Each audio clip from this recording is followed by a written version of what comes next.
kunut sampai Rasulullah. Nah sekarang ada salawat terakhir Rasulullah. Ini mau bagian selawat penutup doa kunut Sayyidina Umar. Dalam kitab Tadkil Qaul, siapa orang yang baca dalam keadaan doa panjang lebar tapi gak ada tujuan ngebaca salawat kepada Nabi, maka ingat doanya gak dijawab, terawang-awang antara sampai nggak sampai. Gitu bagiannya. Mesti tutup selawat, awal selawat, ditutup dengan selawat. Yang lebih bagus dua-duanya, awal selawat, akhir selawat. Kalau enggak juga model kita ini doa wafuana ya karim, maka terakhirnya dengan selawat juga. Bisa paham? Jadi pujian tersebut bagian di awal itu ada, tapi di bagian kedua ini mah nggak ada muji lagi, nggak ada modelnya bagaimana indah petakni, nggak ada. Langsung aja wassalamualaikum warahmatullahi Muhammadin wa alihi wasallam. Nah ingat, kalau mau digabung baca doa ini, maka Ustaz Dodi, Ustaz Din harus baca kunut dari Nabi dulu.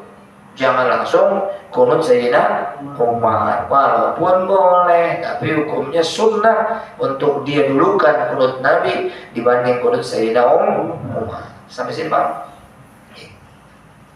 187.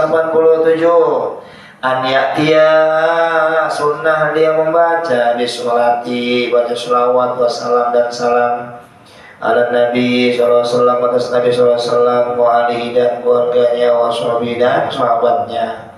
Ba'dahuma, sesudah membaca dua kunut tersebut. Ba'da sesudah huma menggabungkan atau membaca dua kunut tersebut. Pas tuh habis baca kunut Nabi, kunut Sayyidina Umar. Nah ini selawatnya nih sunnah. Wa sallallahu ala Sayyidina Muhammadin wa ala alihi wa sahbihi wasallam. Paham sampai sini? Habis bahasan masalah kunut gabung. Selanjutnya 187-88. An ya'tiya, sunnah si imam.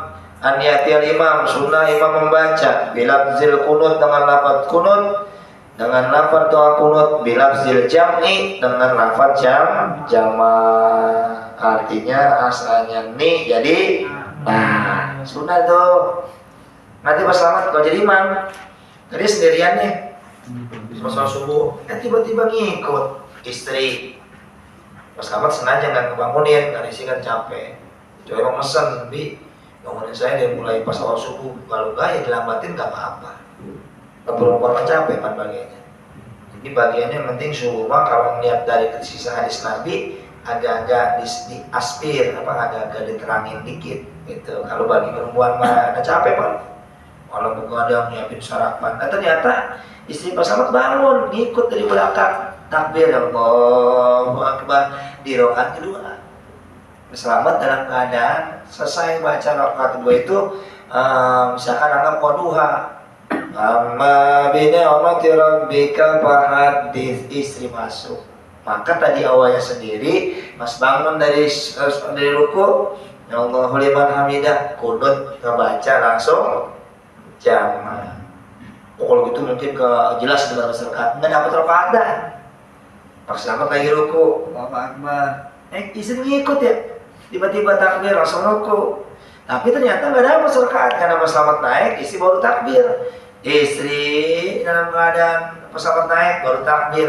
Kan dalam keadaan baca kunut nih, selamat udah sunnah untuk ganti asalnya nih. Jadi karena belakang ada yang ikutin. Allahumma hdina fiman hadin wa afina fiman afait wa tawallana, asalnya ini jadi tawallana sampai kelar.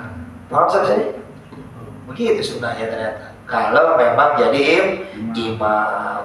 Gimana mau sendiri? Sunnah balik ke awal karena Nabi nyebutin dalam keadaan sendiri dong yang mengkhatab Allahumma hdini fiman hadain. Begitu.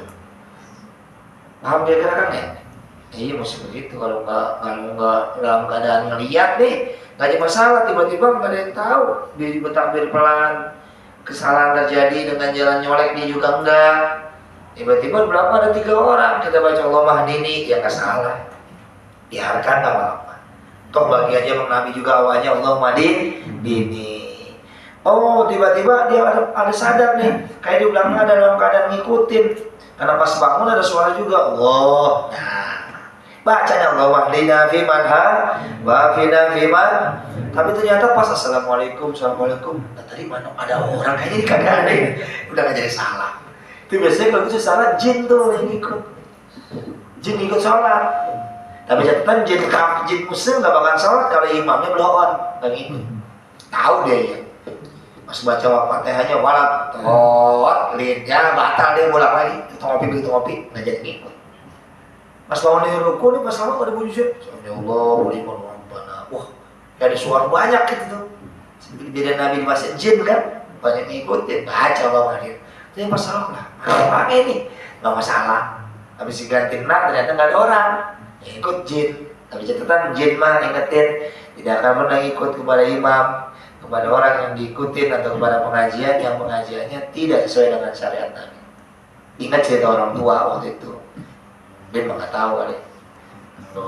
Si Akang tahu enggak? Dulu beliau namanya ada kayak Abdul Wahab, Murahab. Orang tua anak kan Habibah jatuhnya panggil Mamang. Karena neneknya orang tua anak, nenek anak sama si Abdul Wahab itu ada kakak. Tua ini yang punya tua batir, terus punya orang tua di makam keramat Kenteng Agung tuh, dia Lipa. Kami ngaji tuh waktu usia masih muda lah, masih kecil ya kayak kita semuanya. Terus tiba-tiba waktu ngaji orang tua cerita, ini majlis kayak sempit banget majlis, padahal kayak gini deh. Memang majlis sempit apa sih kayak ada bayangan. Ini orang tua dulu kan begitu ngomong, mata lo kotok Jo, gitu dia ya kotok atau dia, karena Jo panggil saya, mata lo kotok Jo, tuh orang pada jin pada ngaji gitu, wow gitu. Cerita kenapa Guru Wahab orang alim banget alimnya. Dia punya guru Khalid ngundang dia. Siapa karena Guru Khalid? Jago palak semua.